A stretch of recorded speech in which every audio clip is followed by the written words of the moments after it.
What's going on, guys, and welcome to Who to Sign For. Now in this series I'm giving you my recommendations on what players to sign for a specific team in career mode, but before we go on I will say that the signings you'll see aren't designed to be realistic and that the player ratings and potentials of the players may vary depending on what database you're using and how they perform for you during the season. Obviously you don't have to follow all the tips, this is really just a set of guidelines to give you a hand if you're stuck for ideas and want some suggestions on what players you could sign for a certain club.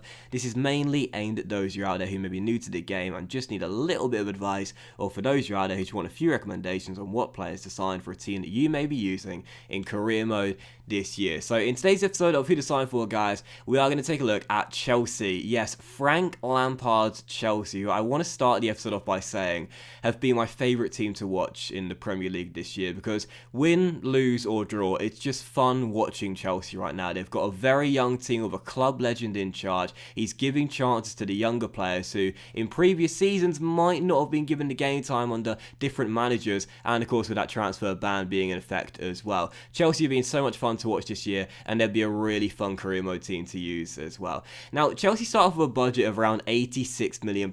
There's no transfer budget in the game, so don't worry about that, otherwise this episode will be a bit meaningless. But with the very generous wage budget you're given in the first transfer window, as you always are given a very big wage budget by EA, you can bump that budget up from around £86 million to around £100 million. So in the first season, you've got around £100 million to play with. Now Chelsea are a 4.5-star team. They're in the Champions League this year. It's a very good team with a big budget. They've also got very big objectives as well. They've got to finish in the Champions League places in the first season, so finish in the top four, which won't be easy to do with a pretty youthful side. They've got to reach the semi-finals of the FA Cup, which is definitely doable, probably the most achievable out of all the three aims there, but of course in cup football, it's knockout football, anything can happen, but still definitely doable, reaching the semi-finals of the FA Cup. But in the Champions League, reaching the semi-finals of the Champions League with this youthful team, well, that is going to be very difficult to do in the first season. That is the strongest aim of the three there. You know, breaking into the top four, that's going to be tough,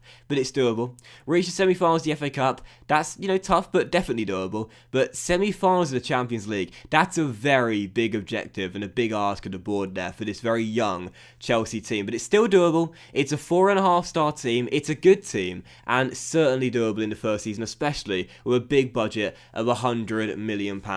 Now Chelsea's squad, as we know, has got a lot younger this season. There are some really good young talents coming through. I'm very high on Mason Mount, who had a great year out on loan last season. Very good young prospect. You've got obviously Callum Hudson-Odoi, Tomori, their centre-back, who I think is a very, very good young player as well. They've got Pulisic, the American, coming in for his first year in Premier League football. He's a great talent as well. It's a very good team full of good young players, but there's also quite a few ageing players here as well. Quite a few players that are now in their early 30s and coming towards the end of their Chelsea careers that will need to be shifted on. And as for players with their deals that come the end of the year, there are tons. There are loads of players their deals that come the end of the year. Some noteworthy ones as well. You got Olivier Giroud, you got Pedro, you got Willian, all out of contract in the first season. That's your starting front three there in terms of highest overall. Giroud, Willian and Pedro as well. Caballero out of contract in the summer, as is Van Ginkel. I'd look to get rid of all of these guys on the list here. Just give one contract to one young player, let everyone else go, and for everyone else on the transfer list as well. So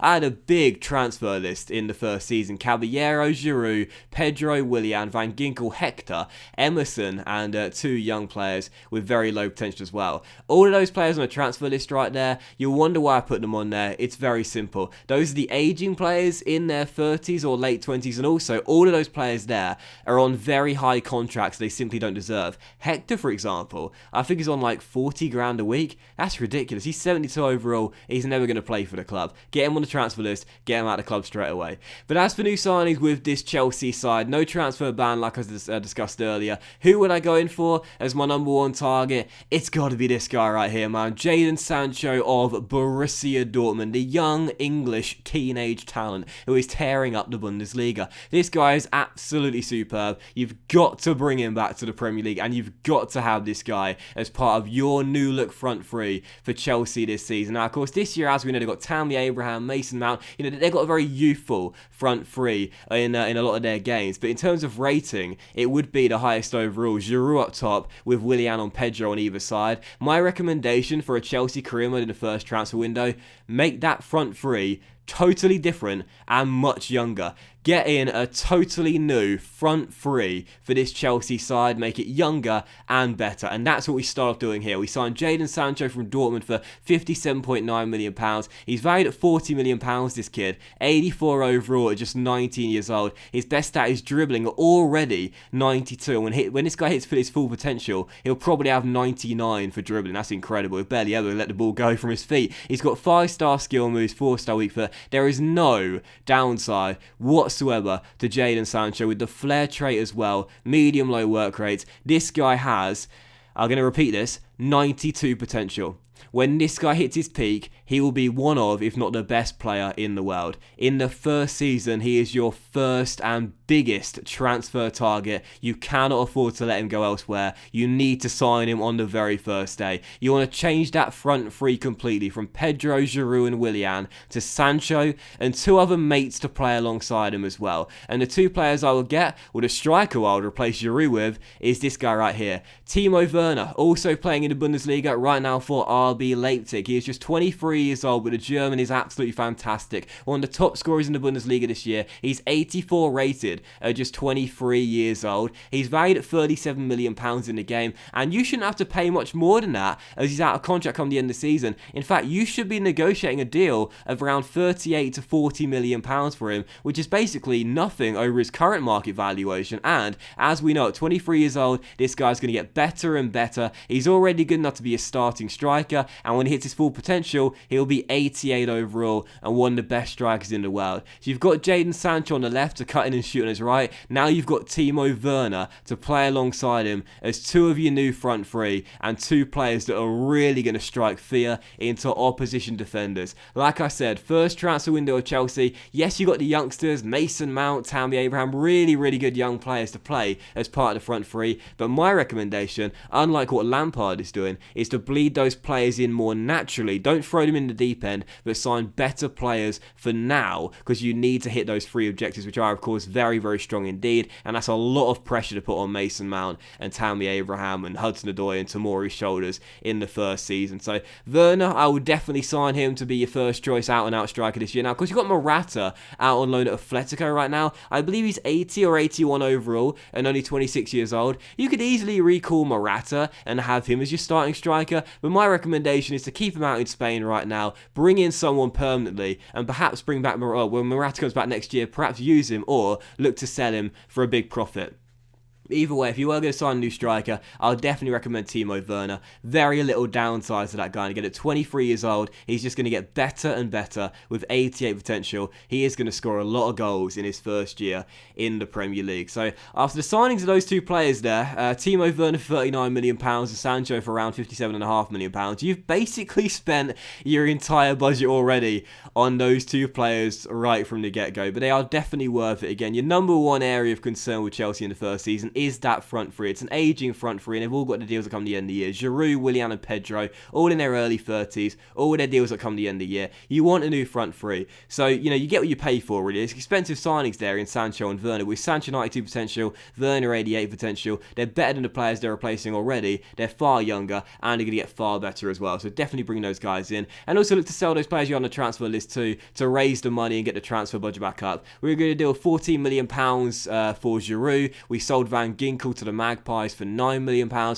We did agree a deal with, I think it was Sevilla, for Emerson, the Brazilian left back, but unfortunately, as you'll notice, this deal did fall through. But we did sell Michael Hector as well, the Jamaican centre-half to Metz. This guy, again, is on £47.5 a week. He's 72 rated in his mid-20s.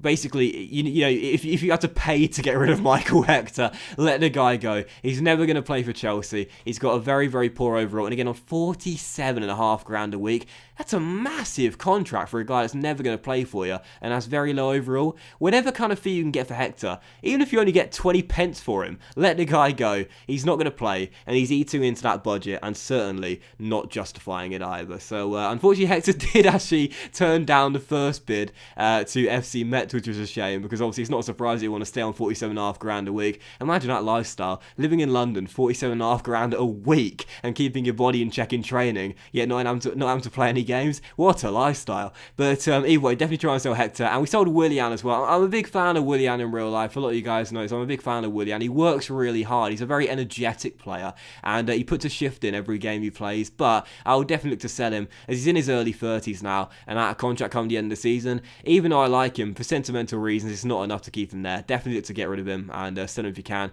We negotiated a deal of 19.5 mil with the Spanish side Villarreal, and that's a good sale there for a player out of contract come the end of the season and a player you've got no long-term future for. And finally, yes, we sold Michael Hector. I think it was £2.5 million to the Brazilian side Grêmio. So talk about a lifestyle for Michael Hector, living in London, 47.5 grand a week. Then he's getting the same paycheck in Brazil. Oh yes, please. But anyway, after the sales of quite a few of those players there, we did now bump our transfer budget back up after it was depleted after the signings of Sancho and also Timo Werner as well. And like I discussed earlier, you want to improve that front three right from the get-go and bring in a totally new front trio. And the player that I would recommend to play alongside Sancho and Werner is one of these three right here. You got Marco Asensio of Real Madrid, or Oyarzabal of Real Sociedad, and also Bergwijn of PSV, I think it is as well, in the Dutch league. Now, any of these three options here excuse me, would be absolutely fantastic. Oyarzabal is 83 rated at just 22 years old, and I would say should be your primary target out of the three.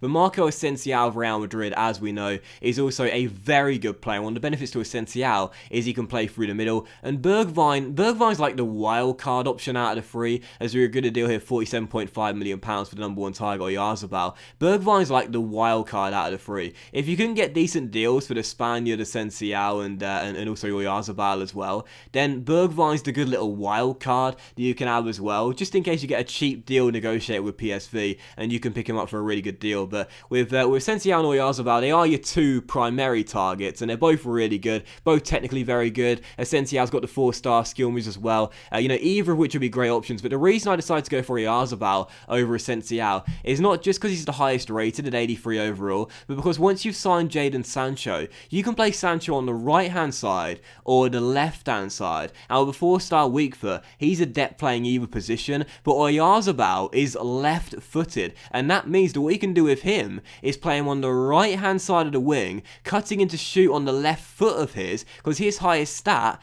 is finishing. He's got 86 for finishing and 85 dribbling, 84 ball control, which means that this guy, despite primarily being listed as a left winger, would be an ideal inside forward on the right-hand side with high medium work rates. And for your new look front three with Timo Werner playing through the middle, that's what I would like to do. Have Sancho on the right or the left, it's up to you. But personally speaking, I'd have him on the left hand side, shooting and cutting in on his right, and having Oyarzabal on the right hand side, cutting in and shooting on his left. So now you've got two deadly inside forwards in Sancho and Oyarzabal, both shooting on their preferred feet when cutting in from the flanks, and Timo Werner to pick up any scraps that they leave behind. So yeah, that's what I'd definitely recommend. Oyarzabal is your first choice target out of the three there. Either would be good, Asensio or Oyarzabal, or even Bergwijn as a wild card, but preferably I'd go for Oyarzabal because he's also got 89 potential. Starts off 83 overall, so good enough to go straight to the first 11, and with 89 potential as well, he, like Sancho, like Werner, is going to be absolutely unstoppable when he hits his peak as well. But following that, we had more bids here for Emerson and also Willy Caballero, our veteran backup goalkeeper as well. Once again, you'll see with this Emerson deal here for the 24-year-old left-back, the deal does unfortunately fall through with Ajax. We negotiated a deal of 13.75 million, but sadly, once again, it does fall through. Just like Caballero's bid, that also fell through as well. So couldn't sell Emerson, sadly, in the first summer window. And you might wonder why I would sell Emerson. As you see, Pedro also gets sold here as well to Lyon for £18 million.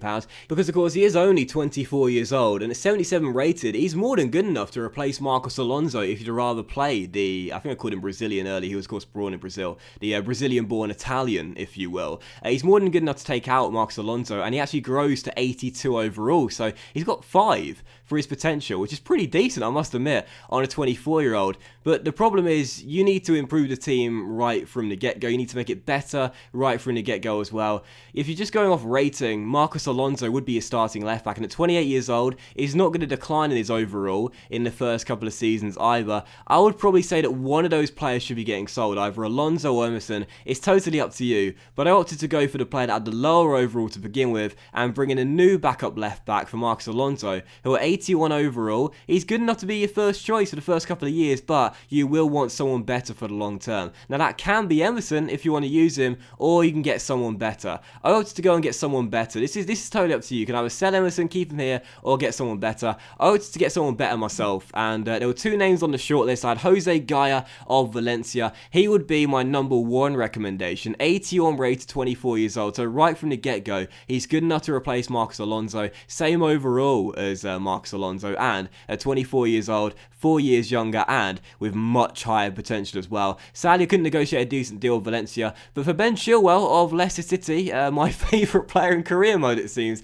considering how many times I signed him in these Who to Sign For episodes. Ben Chilwell of Leicester City, he would be a brilliant player to replace Emerson with. Of course, Chelsea are strongly linked with Chilwell in real life, and Ben in the game is not going to cost as much as he would in real life. In real life, he'll cost an absolute fortune, but in the game, as we swap Emerson to the King Power Stadium, as we couldn't sell him naturally, we agreed a deal of, I think it was £7 or perhaps £7.5 million plus Emerson for Ben Chilwell, and that right there is a decent part exchange deal for Chilwell, because Chilwell is 2 years younger than the Brazilian-born Italian, yet he's also 2 ratings higher, and he has 3 better potential as well. Emerson grows to 82 at his peak, Chilwell grows to 85, so Chilwell will definitely be good enough to be a starting left-back for many years to come, if not all the years you'll be at Stamford Bridge for. So he's better than the Brazilian-born Italian, and he's younger as well, with higher potential. That's why I would recommend looking to sell Emerson and bring in either Gaia or Chilwell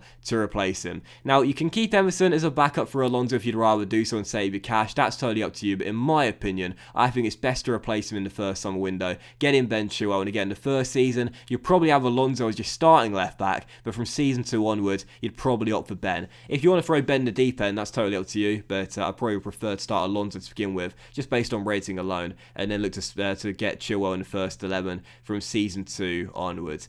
So following that, we did have a bid here for Willy Caballero as we were ending the summer window off. Sadly, this deal never went through as we hit the first game of the season, and I always simulate as soon as we get to the first game of the season. So this deal did actually go through. You'll see it come the end of the episode. The deal did go through, but we didn't reap the benefits of the money because it happened after the first game of the season, and of course we stop when we get to the first game of the season. So that deal did go through. We didn't get the cash for it on time, and I would recommend a new backup goalkeeper for Chelsea as well. If you've got a little bit of money left over, it's definitely worth bringing in a replacement shot stopper for Willy Caballero, because Caballero is in his low 70s for overall, yet he's in his mid to late 30s. I believe he's 37 years old, so Caballero is just not the sort of player that you're going to have for the long term. He's probably going to retire in 1 or 2 years. I would pick up a new backup goalkeeper for the bench, and after the season ticket sales added as well, we had enough money to bring in one of these 5 players here: Alex Meret, Unai Simon, Pierluigi Golini, Nubel, or Muller as well. So 5 very good young goalkeepers here, all in their early 20s, yet all have mid to high 70 overall, and also have 85 plus potential. So all these players here are going to be better than Willy Caballero right from the get-go, and are going to be much younger than the veteran Argentine with much better potential as well. I couldn't negotiate a decent deal with Meret, who would be my number 1 target, as I believe he has 87 potential, but we agreed a steal here with Athletic Bilbao for Unai Simon, or Simon, not sure how you say that, but either way, the young Spanish goalkeeper, Unai, of course, coming from the same club that Kepa came from when Chelsea signed him a couple of years ago. This guy will be a brilliant backup goalkeeper for Kepa, and of course both coming from Bilbao. It's kind of nice how they both came from the same club. So we're going to do about £12 million for Unai. He's 77 rated, so already 3 ratings higher than Willy Caballero, yet 15, a whole 15, a decade and a half year younger than the veteran as well. So better, much younger, going to go straight on the bench, and whilst this guy probably won't take out Kepa as your number 1 for all the years you're at Stamford Bridge, he's got 85 potential, so he'll be a more than backup, competent, reliable reliable goalkeeper to replace Kepa when the Spaniard is either injured or just not performing for you. A great backup goalkeeper there, improves your team, much younger, to get with 85 potential. When he hits his peak, if you're still playing Kepa as number one and he complains about game time, you can sell him for a big profit after you only spent about 12 to 12.5 million in the first window. So we signed Unai Simon, and that was basically that. Transfers were done. Now, as you can see, this is how our new look Chelsea side was looking. That front three was completely improved, much younger and much better. Sancho on the left, Oyarzabal on the right as the inside forwards, and Werner through the middle. We also had Chilwell and also Unai Simon for the bench as well. 5 new signings for Chelsea, and we spent £164.4 million on bringing them in, so a massive transfer window for Chelsea. But we also raised around 63 million for selling 5 aging players on high contracts as well. So we had a net loss of around £100 million in the first window, a very pricey transfer window, but it's a much better and much younger team with much higher potential as well. The question was though, would those new signings and a lot of money being spent end up being worth it in the end? As we see the objectives once again, we got to reach the semi-finals of the Champions League, very hard to do, finish in the top 4 and reach the semi-finals of the FA Cup. Would our young Blues do that and succeed with those on-the-pitch objectives come the end of the season? Well, as you can see, it was indeed success in the Premier League for Chelsea, finishing in 3rd place in the first campaign at Stamford Bridge, winning 26 of 38 games, finishing up with 85 points. We were very far behind Liverpool, the eventual winners, 18 points in the end, but 1 point clear of Spurs in 4th and 5 clear of Arsenal in 5th, so cementing Champions League football for a second straight year at Stamford Bridge. We managed to achieve that objective in the Premier League in the first season with the Blues, for a successful Premier League campaign for the lads at Stamford Bridge. And in the Super Cup, as you can see, I don't know where I was going here, but the Super Cup, as you'll see eventually, there we go. Sadly, we did lose this to Liverpool, lost 2-1, so no silverware right off the bat for Chelsea as we lost to the Champions League winners last year. In the Carabao Cup, though, there was silverware there. We won the Carabao Cup. Of course, it doesn't count towards the objective, so it's sort of meaningless, but it's still nice to see regardless. We beat Liverpool in the final by 2-1, so silverware achieved in the first season with Chelsea. Very nice to see. In the FA Cup, Arsenal reached the semi-finals in the first season with Chelsea. Would we do that? Well, as you could see, we didn't. Unfortunately, we fell 1 round shorter, 2 rounds shorter even, getting knocked out in the 5th round of the FA Cup by Manchester United away at Old Trafford. So a failure in the FA Cup, no doubt about it, finishing 2 rounds before the board asked us to reach. And in the Champions League, Arsenal reached the semi-finals. Unfortunately, we didn't do that either. So we did hit our league objective. We fell 1 round shorter in the Champions League, being knocked out by Bayern Munich in the quarterfinals of the Champions League, the eventual finalists, and also reaching the 5th round of the FA Cup, 2 rounds prior to where the board asked us to get to. So in the end, it was a bit of a failure, yet not so much so for Chelsea in the first season, because yes, we did fail that Champions League objective, as I said at the start of the episode. It was going to be very tough regardless. This is a young Chelsea side, reaching the semi-finals, that's going to be hard to do. As you see, confirmation of Caballero's deal did go through there after the first game of the season. And that's why, as you'll notice, he's not in our final run through. But either way, that's a tough objective there, reach the semi-finals of the Champions League. And I think if you were to ask the Chelsea fans this year if they would take a quarter-finalist place with this young Chelsea side, I think they'd say that's not bad. I think that's pretty decent. It's not great, but it's pretty decent. Reaching the 5th round of the FA Cup, that was quite disappointing. Not even getting to the quarter-finals of that competition. That was very tough, a tough pill to swallow, that one. But finishing in the top 4, in 3rd place, several points clear of 5th place Arsenal, that's pretty decent. So in the end, it was kind of a failure, but it didn't really feel like much of one. For a first season with a very young Chelsea side, I think that's pretty decent myself. Yes, the board wouldn't have been happy, but personally speaking, if I was a Chelsea fan and you offered that to me, our first season with a very young Chelsea side, quarterfinals of the Champions League, round of 16 in the FA Cup, not great, but Carabao Cup as well. Don't forget, we won the Carabao Cup in our first season. There was silverware, as well as finishing in 3rd place. I'd take that. I don't think that's that bad, personally. And also, the side does get much better as well. Jadon Sancho grew 2 ratings in the first season. God knows why. He barely played for Chelsea in the first season. But either way, grew 2 ratings. Looked really good. Unai Simon, the backup goalkeeper, also grew, I think it was 2 or perhaps 3 ratings as well. So good improvement for him as well. And as for the other front three, as you'll see, Chilwell grew 2 ratings. So already good enough to take out Marcos Alonso. Look at the season Oyarzabal had. And this is why I recommend him. 26 goals and 7 assists in 38 games. What a campaign for the Spaniard for 47.5 £5 million. That would look like a bargain in the first window. As an inside forward, him cutting in on the right to shoot on his left, well, 26 goals in 38 games tells the old story. Definitely worth picking up him. And as for Timo Werner, he scored 17 in 38. Not amazing, but he did grow 3 ratings in his first season to 87 overall. And it's just 24 years old. That means he's only 1 rating lower than his actual full potential at 88. So with dynamic potential, it's probably going to creep into the 90s. So yeah, all of our young players did well in the first season. Simon growing 2, Chilwell grew 3, sorry, not 2. So Chilwell can now take out Marcos Alonso as your starting left back. And Oyarzabal, Sancho and Werner all growing in the first season, with Oyarzabal having a stunning first season at Stamford Bridge. I would say all 5 of those signings right there are definitely worth picking up. Really good value for money. They're better and younger than the players they're replacing right from the get-go. So already you're making the side more youthful, but it's got an improvement in quality, and they have all got fantastic potential, none of which lower than 85. And Sancho with 92, Oyarzabal with 89, and Werner with 88. That front three